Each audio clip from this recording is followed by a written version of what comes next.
Hello, my name is Ildiko, And I'm Phil. and this is the My Open Source Experience podcast. Open source is an incredibly social art. Open source is innovation. Like open source is enabling. Open source is community. And open source is weird. Open source is incredibly important. Open source is hard. Open source is engaging. Open source is collaboration. Open source is like running the show. Open source is ubiquitous. Open source is, well, my life. And open source is not free. Before we dive in, let me give you some important reminders. People on the podcast participate as individuals. They do not represent any company or organization. All the thoughts and opinions are theirs. People share their stories and experiences, the way how they went through them and how they remember them, and reflect how those experiences affected their lives, influenced their decisions and their careers back then or ever since. Welcome to the My Open Source Experience podcast. In today's episode, Phil and I are chatting with Aeva Black about a very important but sometimes controversial topic: security in open source. So, is open source software the most or least secure option on the market? We are chatting about how important education is that needs to happen in both open source communities as well as corporate environments about security.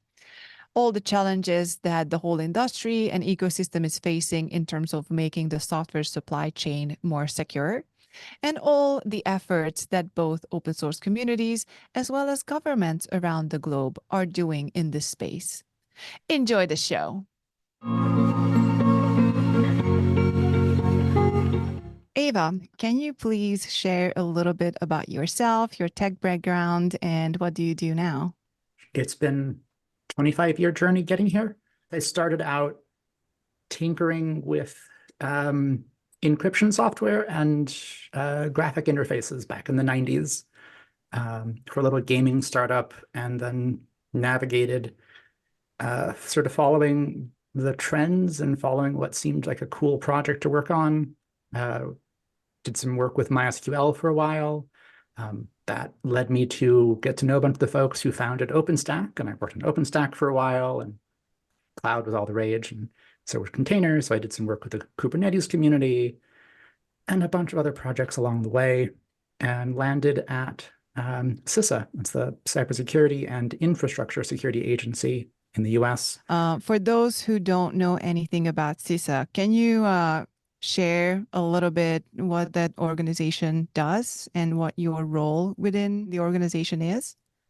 Briefly, I think the name's pretty descriptive. I'm not a good spokesperson for the whole agency, but my little lane is trying to help secure the usage of open source software, right? How CISA is using open source, setting good guidance and practices for other parts of the federal government for how they use open source on the civilian side, and finding ways to encourage the government to support open source software communities, showing up as a partner, as a participant, not trying to tell folks what to do, but to support. And a lot of what I do day to day is just educating folks that open source is a community-driven effort that includes such a wide breadth of people and reasons for participating from all over the world.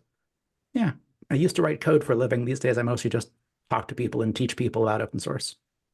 Do you find that part of your role also is to act as a liaison out to open source communities to kind of explain what CISA is and what they're trying to do as well?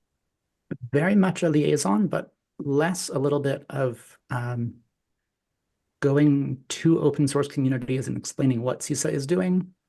Some of that I do. A little while ago, I was on a panel presentation hosted by Open Forum Europe, all talking about how governments and open source foundations are working together to help secure open source. So it's a little bit of that outreach, talking to the community, but a lot of it's also internal liaison, bringing open source expertise. I don't know everything, but I know a lot of people after 25 years. And so bringing them in to talk to and educate the government on why all this is so important and so critical, and what was that Harvard study, $8 trillion of economic value? Like, this is such critical work we've all done and built over the past 25 years. I'm curious how your journey was to get to your current job. Like, was it something that you were working towards, or is you working for CISA something that happened by chance? Really quite by chance. And I think the most surprised person is me, that I'm here. You know, 6 years ago, I thought I would probably never work in the tech industry again for personal reasons. I was having a lot of trouble finding another job after I came out, and got a job, worked there for several years, in the intersection of open source and security, hardware and software security. And that led me to, through community connections and talks I give at conferences, giving a talk at ShmooCon, which is a big cybersecurity conference in Washington, D.C. every January. And while I was gearing up for that, they actually slotted me in the opening talk. They don't call it a keynote, but it was the main stage, main track, first talk of the day. Pretty awesome spot to be in to talk about open source and the security and insecurity of open source, and why everyone in the security community, who mostly hadn't really paid too much attention, this was just after Log4j, why they really needed to understand open source. Well, because it's in DC and it's a bunch of hackers, there's a side event called Hackers on the Hill that some folks who used to work in government put together every year, and they invited me to go to that. So small meeting in the White House, probably, I'm guessing 50, 100 people. Hackers on the Hill is a public thing, you can look it up. But from that meeting, I got invited to a couple smaller conversations, and just had really pleasant opportunities to give some feedback on some things, and an informal job offer that night. And then spent 6 months being really like, oh gosh, oh no, why me? No, can't do this. Didn't ever think I would work in the government, and spent a while talking to different parts of from the White House, other branches, like, where can I actually make an impact and help this administration be smarter about how it's interacting with open source and not make mistakes. A lot of what I saw my role as before coming in was to prevent accidental harm to open source communities by politicians or cybersecurity and government groups who are trying to protect our technology stack and don't know about open source. We've all seen sort of the direction change that European regulators went through in 2023, and I wanted to have a similar kind of impact in the US, making sure that we're on the right track to protect open source communities, really by accident, because I was giving this talk in DC and someone heard my name. I mean, we talk about it a lot, how like if you're active in open source, then all that you do within the communities that's public, and like you can make a name for yourself, and people recognize you, and companies recognize you, or the government recognizes you because of the work that you're doing, and how much easier it can get to build a career path or fall into one through that exposure that you have in these public environments. Like my job at the Open Infra Foundation happened in a very similar way, in terms of being involved in the community, giving talks here and there, and then a few of the foundation staff were coming to one of the OpenStack Days events in Hungary. So I met more of them, and then we had a chat, and then I had the well, maybe not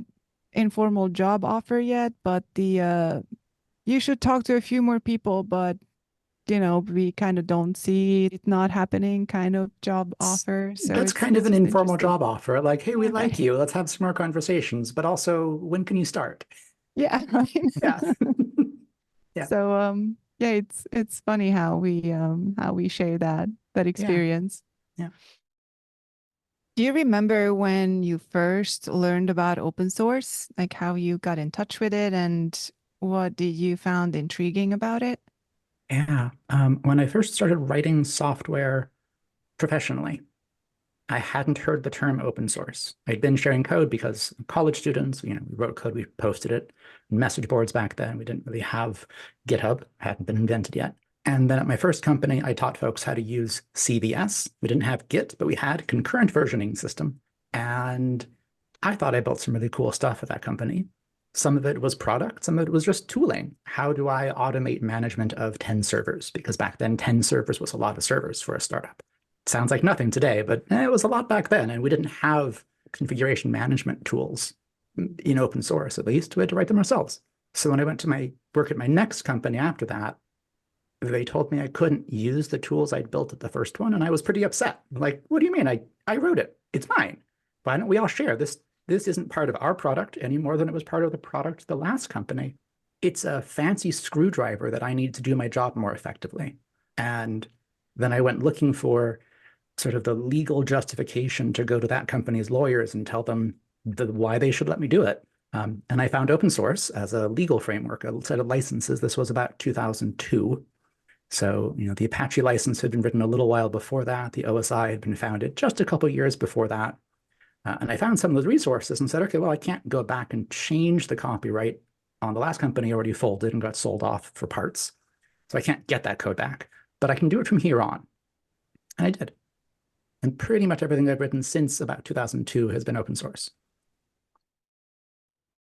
I'm curious, like from my corporate experience when it comes to open source, not everybody is really open to hear about it. Even, do you find resistance within your work as well when you go in and share about open source, educate about open source, trying to encourage people to have a better understanding of the communities, the ecosystem, how it all works? Don't find resistance to that education. I find a lot of interest and eagerness to learn.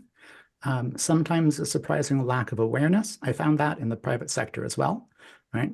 Folks that have only worked inside a company, even if that company used open source, they may never have contributed. They may not understand the culture of open source. What I find a lot in talking to folks in government is the same thing. People know their lane, and this is a new space to them. It's a new community, a new way of doing things. I mean, for some of us, it's not new, but that's the act of education we all have to do all the time. I found recently, I've started to draw a corollary between what I found in those early 2000s when you would go to an organization and say, how are you managing open source in your company? And they'd invariably say, we don't have any.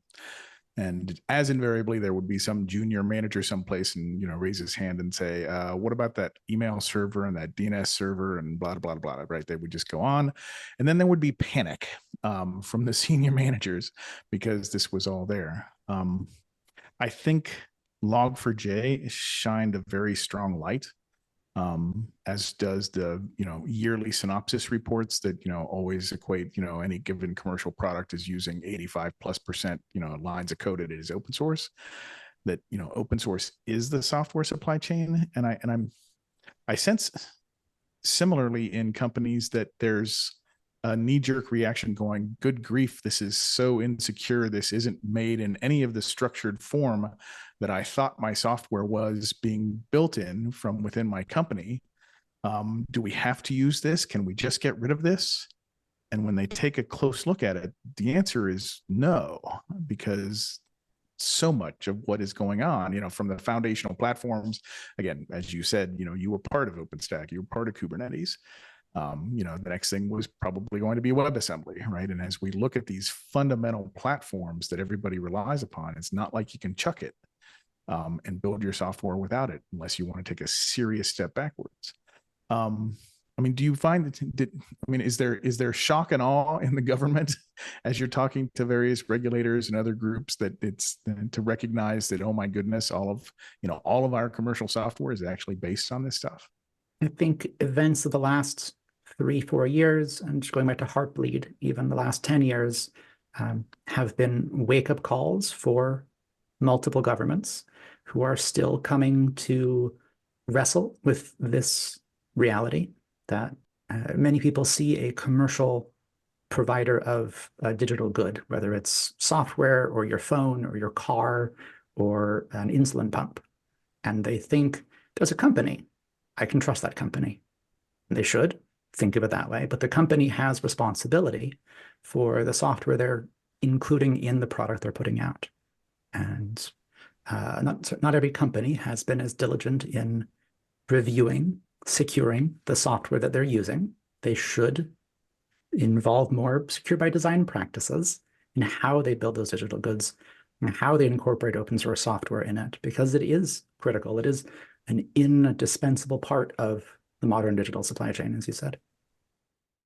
I find that part of that process and diligence and so forth, it ties directly to going back and participating in and collaborating with an upstream community. And I often find that that's the next learning step that I end up having to work through with various organizations and various layers of management within that. Taking the code from upstream, bringing it into your product, testing it in your case, that's all good and that works. But as you start to modify that code, if you do it locally and not as part of the community, the testing that happens upstream is no longer valid because your code, you introduce as many issues as you do fixes. What are your thoughts on trying to work with organizations and leaders within those organizations to explain that it's not just sustainable open source, but it is the development model that needs to be adhered to actually have success, as opposed to running and using the code on your own, which is the easy way, right? It's the easy and the fastest way to get something out the door, but it's also poses risk over time. I think those are all important actions for companies to be taking, and I'll go a step further. I know many companies take open source code and they build non-open source add-ons, extensions, patches, not just to fix a bug that they should share back, but don't for any number of reasons, but to add new features or new capabilities that I would include under a secure by design umbrella.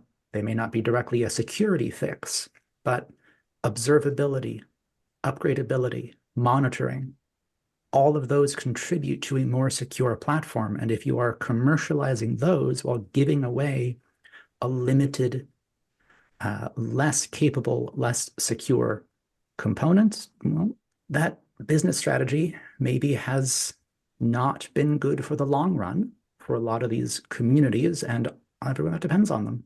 So I want companies to think about that too. Are they contributing to a more secure commons when they're taking open source? Yeah, I think probably all of us seen examples where, as you mentioned, Aeva, like companies are kind of either completely forking the open source project, so taking a version and then just deviating from it, or at least adding features in the middle of it without contributing back. And at least I myself do have the experience arguing with the product manager that just because we have a delivery deadline, it doesn't mean that those not contributed features should go only through half of the functional testing because we don't have time to do it all. And we are not talking about any kind of security related testing or hardening activities, just the bare regular functional test that at least the thing works in any shape or form. They're like, oh, maybe we could just do half of it. Like, are you serious right now? Like, these are not really the values that I signed up for when I joined this company to work for. And it's just, I mean, it can get outrageous what happens behind closed doors.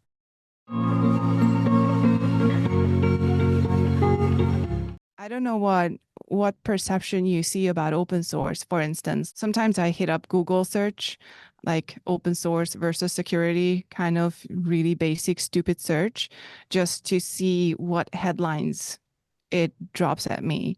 And I think within the first three, or maybe it's the first two, open source is the most secure, software option you can get, or the least secure.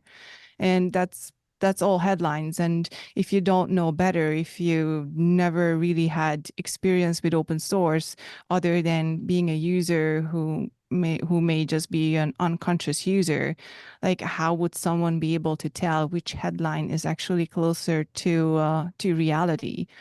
In your experience, what is the perception when you talk to people about open source? Like, which headline are they gravitating towards, if either of those? I don't know that I've seen a consensus in responses there. It's really widespread, as are the headlines. Folks who've been around open source a long time might be familiar with the phrase, given enough eyeballs, all bugs are shallow. It's sort of the claim why open source is better. And the recent XZ utils backdoor, a pretty good example of that. It's a good thing that someone had eyes on it who wasn't even part of the project and found it. And then more people started looking into it and figuring out the root cause and how to remove it. The inverse is also true. And I think this is a maxim that I've been saying for a few years now. Given a few of the right eyes, all software contains bugs. Even before Copilot and ChatGPT began writing code, we had a problem where there was more software being written than in open source than people to review it. So lots and lots of projects have just one maintainer or two maintainers. And the maxim that all like open source is more secure because more people review it, that is still true of some projects. The big ones, the established ones, Debian, Linux kernel, two of my favorite examples. I've worked with both those groups for years. But people who have not interacted or been part of those larger open source communities, they may have only seen little, small groups of open source or things on GitHub or things on NPM. It's open source because it's published, not because there's a process or a community. I think that's where the perception gap between these two groups comes from. Those who've been part of a big community and those who have maybe worked on a forge and seen open source on Reddit, but not participated in the community. Yeah, I think you just picked two of the gold standards when it comes to process and communities that are extremely savvy, technically competent, and have the processes in place over decades at this point in setting up how best to do that. So yeah, I mean, to you, Ildiko, I mean, I think your both Google searches are right, and I think that's what we just heard from Aeva as well, right? Depending on the software, it is the most secure, and it can be actually very insecure because there aren't any eyes on it. So, and that goes back to, open source is a license type. Collaborative development is a set of methodologies and processes, and those are two very different things. And they're often conflated, right? Open source is just one general thing to a lot of people. And unless you're part of those ecosystems and understand the difference, it's easy to make that conflation. Yeah, that's very true. I mean, even if it's not just one maintainer, like there are more and more communities which are driven by one vendor company, for instance, or being open core projects where there's an enterprise version that is a commercial version, and the core of that enterprise version is what is being developed kind of in an open environment, but not fully open. Like some contributions are welcome, other contributions are not welcome. And I think the lines get even blurrier with these different scenarios for someone who doesn't have prior open source experience, especially a good open source experience within a diverse community where they really see what the real value is behind not just the license type, but the open collaborative development of software that is a common dependency. Like all the infrastructure software pieces are prime examples to that. So I definitely do see and understand how it can be really hard to understand what's behind the term open source and be able to also trust it at the same time, like why it actually works and why it could be secure. And it also should be, but I think there must be people out there who can't even comprehend that it could be. at least as secure, if not more secure than a commercial solution that is worked on by one company who may or may not skip half of the functional tests because there's a deadline. So Ava, you mentioned XC. I expect there may be people watching or listening that don't know the story. And since it happened just recently, would you mind kind of walking through what the XC issue is and how it came about and what it affected, what the impact could have been, and kind of how it was found throughout the community?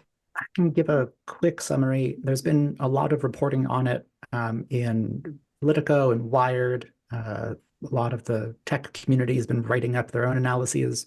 My off-the-cuff and inaccurate summary, I'm sure, is roughly that it seems from publicly available information, an online persona, all of us use online personas, right? You set up a Twitter account or an email handle, that's a persona, you pick a name. So nothing unusual there. This online persona made some contributions to open source projects, fixed some bugs, triaged some issues, chatted on IRC, looked just like a normal person showing up to do good work, chop wood, carry water, as they say. Nothing suspicious for years. And eventually, one of the maintainers of this system library, XZ, it's a compression utility that's used at a pretty low layer in a lot of POSIX operating systems, particularly Linux. This persona was granted maintainer rights on this little project, and because they were showing up and doing good work. And then a little while after that, they added some very cleverly obfuscated code that doesn't look alarming by itself, but some other developer in a different project noticed one day his test suite running off the latest development branch of some Linux distro ran a little slower. And he was like, that's weird. I benchmark my tests super carefully. I don't know, something like that. And he went to investigate why his tests ran slower. We should all be really grateful that he chose to do that, because he found this before it had reached any of the major releases of Linux. And folks identified it, talked about it, rolled it back. A lot of press activity now around how we're preventing this backdoor from actually rolling out to the world. I say we, by we I mean the open source community, not me personally. So yeah, I guess that's a quick summary. I might augment with a couple of pieces, just in the sense that there looked to be some relatively significant social engineering that was happening on the maintainer. And from the various mail threads, there was, again, a lot of angst was portrayed in the community for lack of engagement by this maintainer. And this person is busy, and actually commented that they were also having some mental health issues. It's a pretty sad back and forth in that mail thread, but definitely social engineering. I'd also call out that it wasn't actually in the code, like in GitHub, it was actually in a build script, and that's the really sneaky stuff, right? This is really, really sophisticated, sneaky stuff that they were doing. And they had test files that had the actual binaries that carried the malware payload that were then actually pulled in from this build script and augmented. And the target was SSHD, right? That's the other big key, was the fact that it was really targeting, looks like AMD 64 systems running SSHD, which is how things get securely sent and managed over the internet. So it's a really, really huge backdoor. And as you said, it was the luck of somebody working on Postgres who happened to notice ultimately that, because things were slower, he tracked it down to this library. And as we had talked about a little bit earlier, the fact that this developer had access to logs and everything else because it was all open source, and many other people in the community could also help triage this because it is all open. It was found quickly, and it didn't make it into a major distro. I guess the sophistication of this it's kind of like anything in the sense that the more popular and the more recognized as popular something is, that's where attackers look to exploit more. For the longest time, Windows had orders of magnitude, more vulnerabilities than Mac or Linux. And it was mostly because there were just that many more Windows boxes out there, and it was obviously the better target. Things have kind of evened out from a distribution standpoint, but we keep talking about the open source ecosystem, and lots of organizations talk about how, again, 80% plus of the lines of code in a given piece of software is open source. That's a pretty big target, and it looks as though the sophistication of these attacks and the number are way up. I mean, I think it's not surprising, just in general, open source or not, like we are all living our lives in a digital environment in the modern world. So it kind of seems like that we arrived into an era where it's not your physical self that will get attacked, it's your digital self that will get attacked in a way. So I think the kind of the power of open source shows in this example that that people have the chance to find these and see these, because if this was a proprietary piece, then maybe the backdoor would have never made it in there in the first place, or maybe we would hear about it a few years down the road when some really serious damage was made. But at the same time, the more eyes, the better. People being able to test, to run their benchmarks on the software, I think it should naturally increase the chances of someone finding similar backdoors in the future if they get introduced again, and just how much work it is to get it in the first place. Like it's a lot of effort when it comes to open source and that open environment where you have to contribute, build trust. If you're a one-person maintainer, then your project must be really good for a while if it gets wide adoption. So it's not really easy either, I think, to break into these systems. I don't know what y'all's experience is in terms of how much open source communities do tend to focus on security. Like, is it something that is more on the radar now these days within communities, or is it still something that the open source ecosystem itself needs some more education about?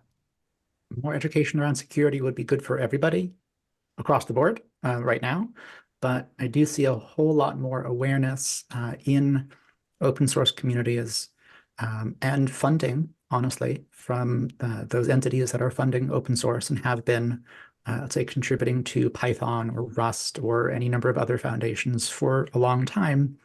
I know many of those organizations have increased their funding, and specifically towards efforts to secure open source software communities and the build pipelines, the channels, the distribution mechanisms for them.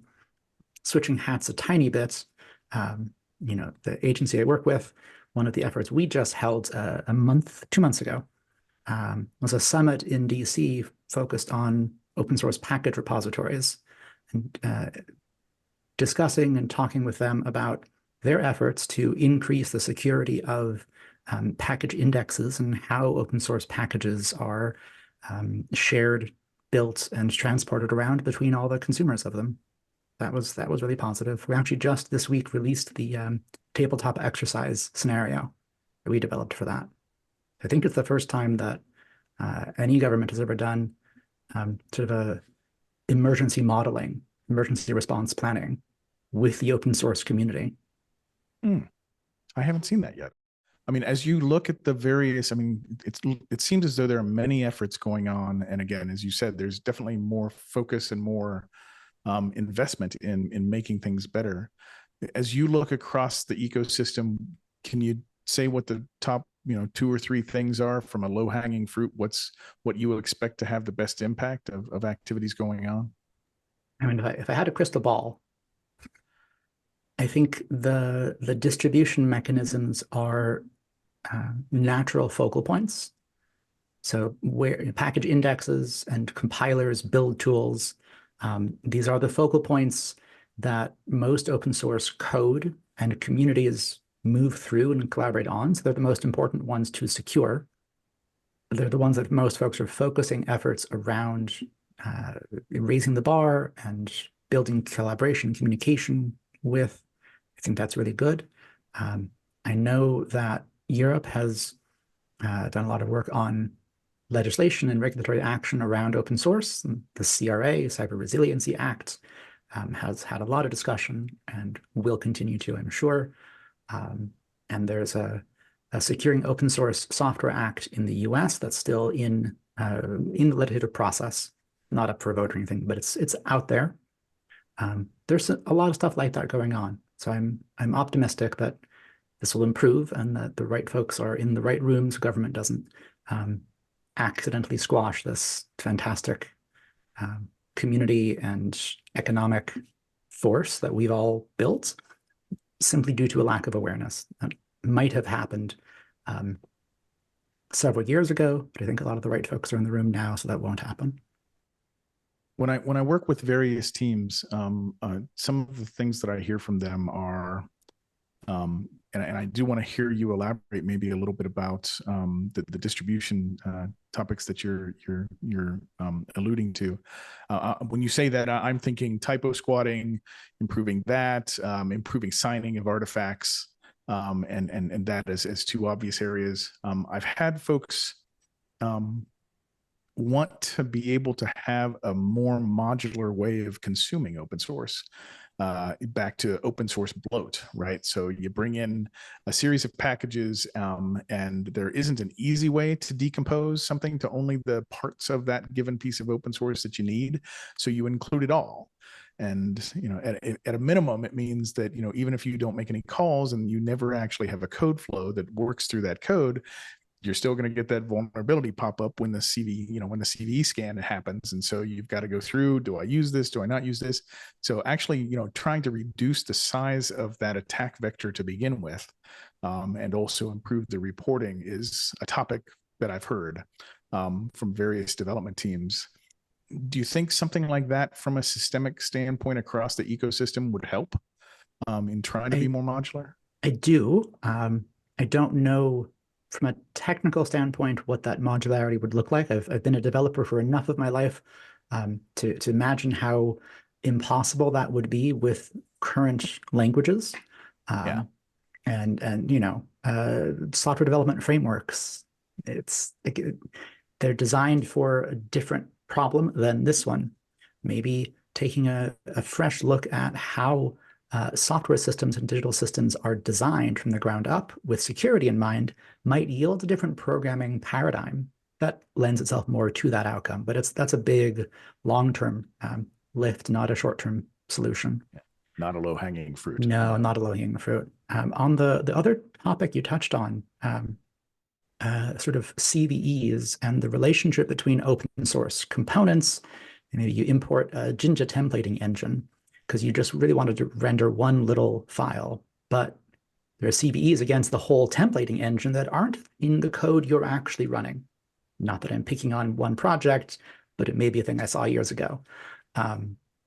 There is a proposed approach for entities to be able to publish assertions that they have done the test and they are not affected by a vulnerability, by a CVE called VEX, Vulnerability Exploitability Exchange. And some work around that is ongoing in the industry and the community at large. There's some open source projects around that. It goes hand in hand with an SBOM. You publish an SBOM saying, here are the dependencies in my product, and here's the VEX statements that I'm not affected by those CVEs, even though you can see the project is in my product. This is why it's safe. I think that's a good in principle, but it's going to become very, very burdensome as the dependency graphs become better understood. I think that's the underlying point you're getting to, Phil, right? Most products today, if 85% of the lines of code is open source, well, that's probably thousands of projects all bundled together in dependency trees.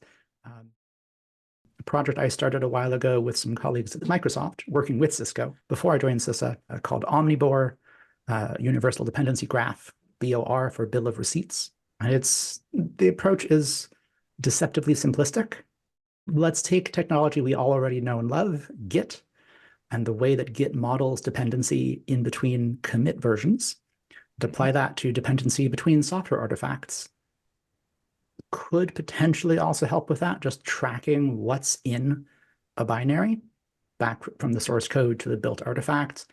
But ultimately, I think we might need to rethink some of the relationship modeling between complex software products and CVEs against the small projects that get built into them. We might need to take a fresh look at that whole system, or just build better tools to handle this more efficiently as the volume increases. I'm not sure.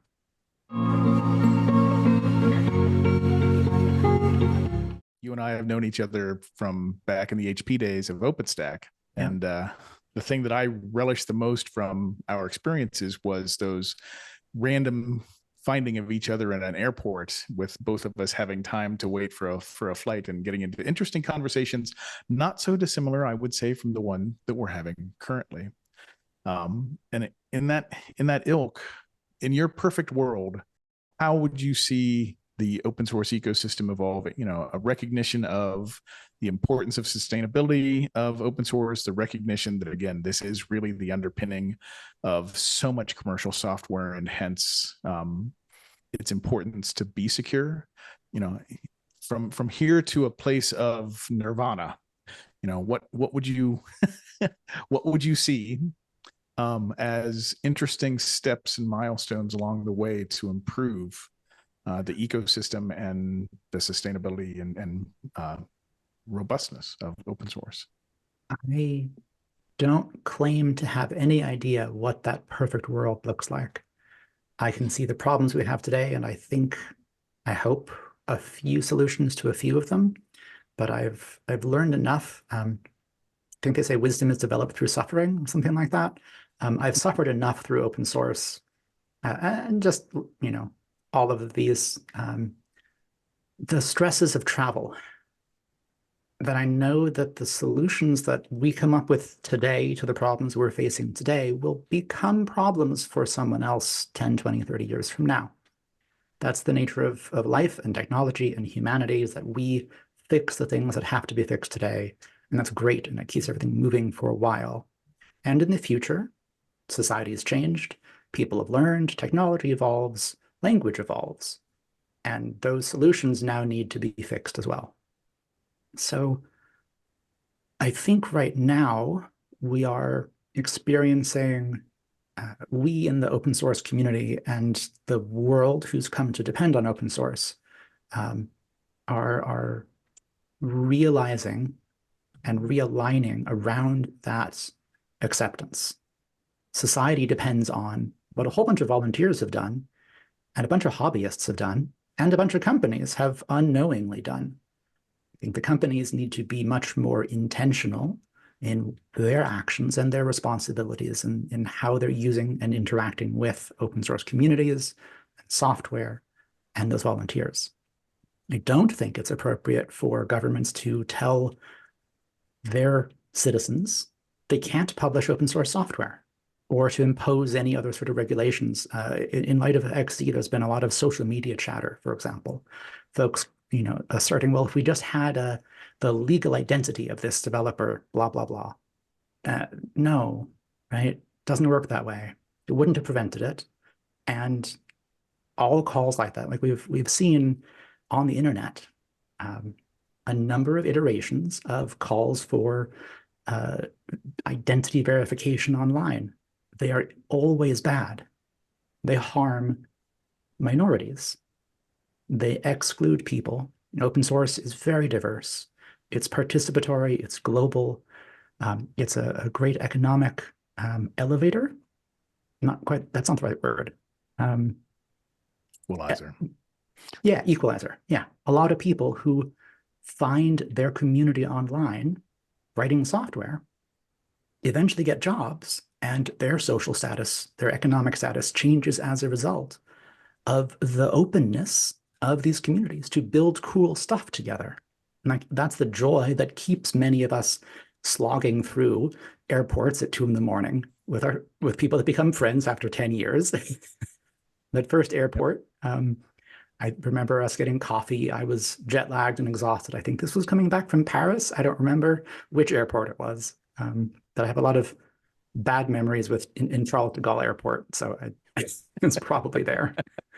I think it keeps getting a little bit better because we keep teaching the next generation of developers why these are important things to work on and that they're fun.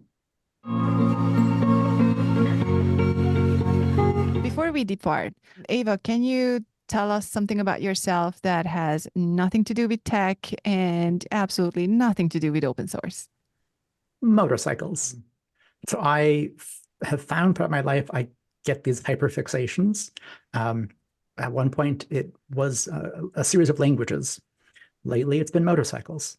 And so I started riding 2 years ago and just found a really cool motorcycle about a month ago, except it was over in Texas. And so last week, a week ago today, I bought a one-way plane ticket to Texas and rode a motorcycle back from Texas to Seattle. That's amazing. How long did that take? It's a lot. 2,000 miles in 5 days. That sounds like a painful experience on a motorcycle. I'm a little sore still, yes, but it was also beautiful. I got to see historic Route 66, snowstorms on the Mojave and near the Mojave. I'm not sure. I was hiding under a bridge when it was coming down. I was going to ask, how was your weather? Because you went at a dicey time in the spring. 4 days of perfect riding weather, 70 degrees, sunny, a little bit of breeze. One day had some crosswinds that were unpleasant. One day of pretty dicey cold rain that was unpleasant. But otherwise, it was a fantastic ride. And what is this bike? What did you buy? Yes, so this motorcycle is a Moto Guzzi. It's an Italian brand. MGX21 Flying Fortress. If you imagine an Italian fashion designer had taken a Harley Davidson but done it for the runway. All right, that's a really good visualization. I love it. So it's more of a cruising bike and not like the speed racing bikes. This is my first time owning a cruiser. I have an adventure bike and I have a cafe racer. If folks see me around RSA, I'll be on the cafe racer down in San Francisco. But this new one is just like sit back and relax and go down the highway. And with that, that's all, folks. That was our episode for today. We want to hear from you. Please leave your thoughts and feedback in the comments section of the platform where you're following the podcast. This season is full of very interesting topics. For instance, open source licenses, culture, within communities as well as companies, mentorship programs, open source within companies, or in other words, why does HR have to know what free and open source software is? Stay tuned because the next episode is just around the corner. That was my first experience. Oh, I loved it. Y'all had me telling stories that I haven't even thought about. And Thank you so much for having me here. It was a pleasure. Like, I will have coffee with the two of you any day for the rest of my life. Like,